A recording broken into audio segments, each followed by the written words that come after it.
La Vallée des loups est le premier film du réalisateur Jean-Michel Bertrand qui s'est filmé lui-même en train de filmer des loups dans une vallée.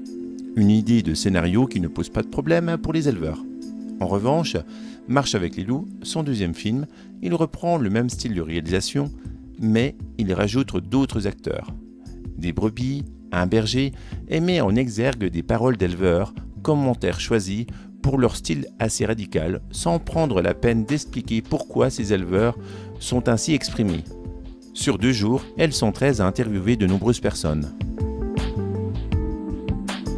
Grâce à la boucle de la brebis du film, il était facile de connaître l'exploitation, où elle est née, et ensuite savoir dans quelle exploitation elle est. Nous sommes arrivés dans les Hautes-Alpes, à côté de Gap, dans la belle vallée du Dévoluy, chez Pascal.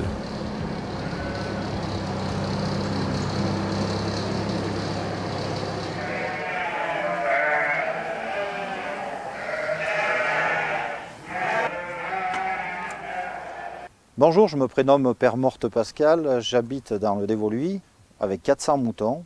J'exploite l'alpage qui est juste là derrière, où monsieur Jean-Michel Bertrand, réalisateur, a fait un film qui s'appelle La Marche des loups, juste derrière mon alpage, sur lequel il a utilisé mon troupeau, dont une brebis que j'avais achetée à monsieur Alain Michel, que je suis propriétaire aujourd'hui.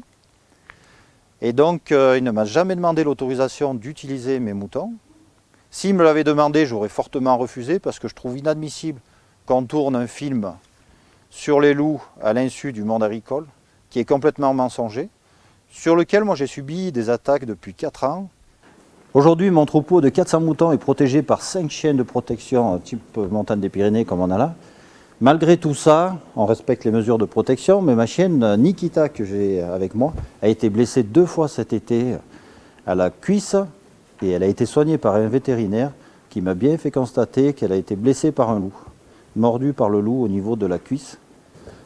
Aujourd'hui, en fait, ce qui me fait un petit peu râler, c'est que le film de Jean-Michel Bertrand, où il filme ces loups, ces fameux loups ont été nourris par mes bêtes en particulier, où j'en ai perdu 35 que nous n'avons jamais retrouvés, et j'ai eu 20 tués depuis 4 ans, donc au recensement. Ça, c'est une brebis qui a servi au tournage grâce à la boucle qu'on voit présente, parce qu'une boucle, en fait, elle est mise et on ne peut pas la retirer, elle la garde toute sa vie.